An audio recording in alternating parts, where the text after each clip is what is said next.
ಪ್ರಿಯ ವಿದ್ಯಾರ್ಥಿ ಮಿತ್ರರೇ, ಇವತ್ತಿನ ಸರ್ಕಾರಿ ಪದವಿ ಪೂರ್ವ ಕಾಲೇಜಿನ ಮನಿಕೋಡು ಈ ಒಂದು ಗ್ರಾಮದ ಈ ಸರ್ಕಾರಿ ಪದವಿ ಪೂರ್ವ ಕಾಲೇಜಿನ ದ್ವಿತೀಯ ಪಿಯುಸಿ ವಿದ್ಯಾರ್ಥಿಗಳ ಕಲಾ ಮತ್ತು ವಾಣಿಜ್ಯ ವಿಭಾಗದಲ್ಲಿ ನಾವು ತರಗತಿ ನಡೆಸಿಕೊಂಡಿದ್ವಿ. ಇವತ್ತಿನ ದಿನ ನಾವು ಈ ಸೂಕ್ಷ್ಮ ಅರ್ಥಶಾಸ್ತ್ರದಲ್ಲಿ ಬರ್ತಕ್ಕಂಥ 2ನೇ ಅಧ್ಯಾಯ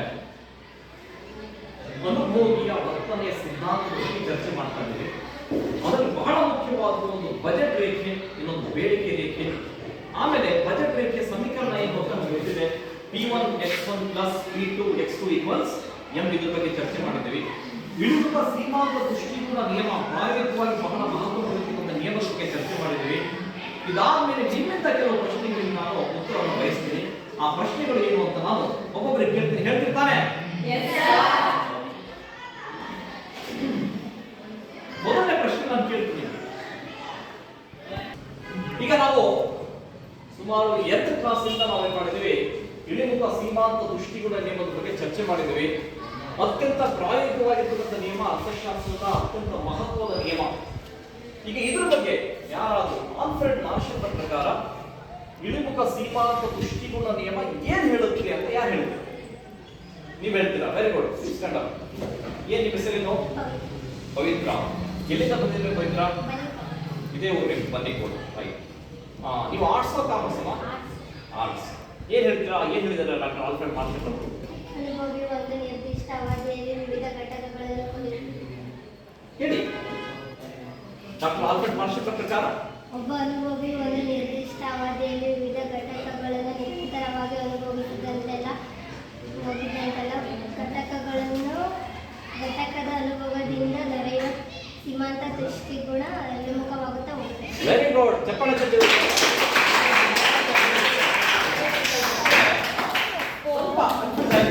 ಏನು ಸಮಸ್ಯೆ ಇಲ್ಲ. ಒಬ್ಬ ಅನುಭವಿ ಒಂದು ನಿರ್ದಿಷ್ಟ ಅವಧಿಯಲ್ಲಿ ವಿವಿಧ ಘಟಕಗಳನ್ನ ನಿರಂತರವಾಗಿ ಅನುಭವಿಸ್ತಾ ಹೋದಂತೆಲ್ಲ ಪ್ರತಿ ಹೆಚ್ಚುವರಿ ಘಟಕದಿಂದ ದೊರೆಯುವ ಸೀಮಾಂತ ದೃಷ್ಟಿಗುಣ ಇಳಿಮುಖವಾಗುತ್ತಾ ಹೋಗುತ್ತದೆ. ಚೆನ್ನಾಗಿ ಹೇಳಿದೆ. Very right. ನೆಕ್ಸ್ಟ್, ನಿಮ್ಮಲ್ಲಿ ಯಾರಾದ್ರೂ ಔದಾಸೀನ್ಯ ವಕ್ರರೇಖೆ ಇದ್ರ ಬಗ್ಗೆ ಚರ್ಚೆ ಮಾಡಿದ್ವಿ. ಔದಾಸೀನ್ಯ ವಕ್ರರೇಖೆ ಅನ್ನೋದೇನು ಅಂತ ಯಾರು ಹೇಳ್ತೀರಾ? ನೀವ್ ಹೇಳ್ತೀರಾ? Very good. ನಿಮ್ಮ ಹೆಸರು? ಮಾನಸ. ಮಂಗಳ. ಯಾವ ಇದೆ ಒಂದು ಆರ್ಟ್ಸ್ ಕಾಮರ್ಸ್? ನೀವು ಆರ್ಟ್ಸ್. ಮಂಗಳ ಹೇಳ್ತೀರಾ ಔದಾಸೀನ್ಯ ವಕ್ರರೇಖೆ ಅಂದ್ರೆ ಏನು?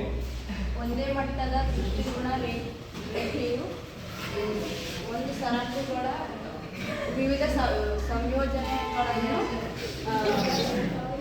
ನರ್ವಸಾಗಬೇಡಿ, ಹೇಳಿ. ಪರವಾಗಿಲ್ಲ, ಹೇಳಿ. ವಕ್ರರೇಖೆ ಅಂದ್ರೆ ಒಂದೇ ಮಟ್ಟದ ಸಮಾನ ದೃಷ್ಟಿಕೋನ ನೀಡತಕ್ಕಂತ ಯಾವುದಾದ್ರೂ ಎರಡು ಸರಕುಗಳ ವಿವಿಧ ಸಂಯೋಜನೆಗಳನ್ನು ತೋರಿಸ್ತಕ್ಕಂಥ ರೇಖೆಗೆ ನಾನಿರ್ತೀವಿ ಔದಾಸೀನ್ಯ ವಕ್ರರೇಖೆ ಅಂತೀವಿ. Very good. ಚೆನ್ನಾಗಿ ಟ್ರೈ ಮಾಡಿದರೆ ಸ್ವಲ್ಪ ತಿಳ್ಕೋಬೇಕು. ಒಂದು ವಸ್ತು ಅಲ್ಲ, ಅದು ಎರಡು ವಸ್ತುಗಳ ಸಂಯೋಜನೆ ಇರುತ್ತೆ. ಓಕೆ. ನಿಮ್ಮಲ್ಲಿ ಯಾರಾದ್ರೂ ಅನುಭೋಗಿಯ ಆದರ್ಶ ಆಯ್ಕೆಯನ್ನು ನಿರ್ಧರಿಸತಕ್ಕಂಥ ಅಂಶಗಳು ಯಾವುದು ಯಾರು ಹೇಳ್ತೀರಾ? ಓ, ಫಸ್ಟ್ ಬೆಂಚರೇ. ಓಕೆ. ನಿಮ್ಮ ಹೆಸರು? ಅಕ್ಷತಾ. ನೀವು ಆರ್ಟ್ಸ್ ಕಾಮರ್ಸ್? ಆರ್ಟ್ಸ್. ಏನ್ ಹೇಳಿ, ಅನುಭೋಗಿ ಆದರ್ಶ ಆಯ್ಕೆ ನಿರ್ಧರಿಸಿದ ಅಂಶಗಳು ಯಾವುವು? ಸರಕಿನ ಬೆಲೆ. ಒಂದು ಸರಕಿನ ಬೆಲೆ.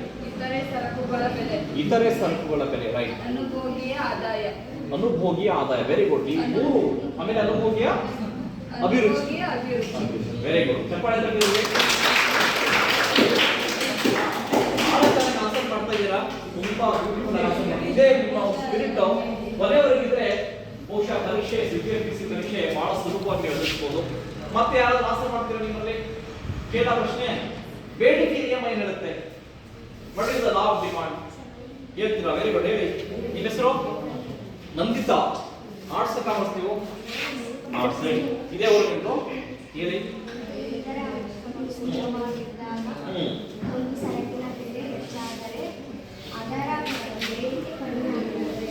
ರೈಟ್. ಮತ್ತು ಬೆಲೆ ಕಡಿಮೆ ಆಗಿದ್ದಾಗ ಅದರ ಬೇಡಿಕೆ ಹೆಚ್ಚಾಗುತ್ತದೆ. Very good. ಬಹಳ ಚೆನ್ನಾಗಿದೆ.